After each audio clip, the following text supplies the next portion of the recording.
अलैकुम प्यारे बच्चों।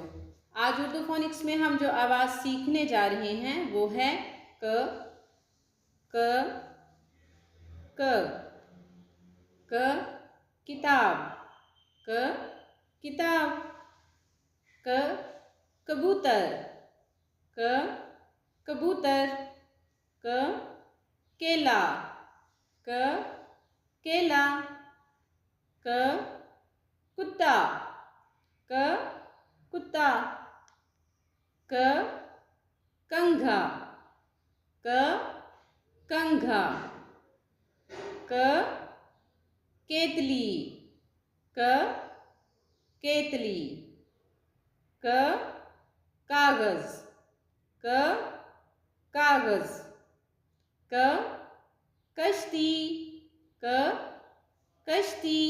जी प्यारे बच्चों, आज हमने जो आवाज़ सीखी है आपने इसकी मश्क भी करनी है और इससे बनने वाली चीज़ों के नाम भी याद करने हैं।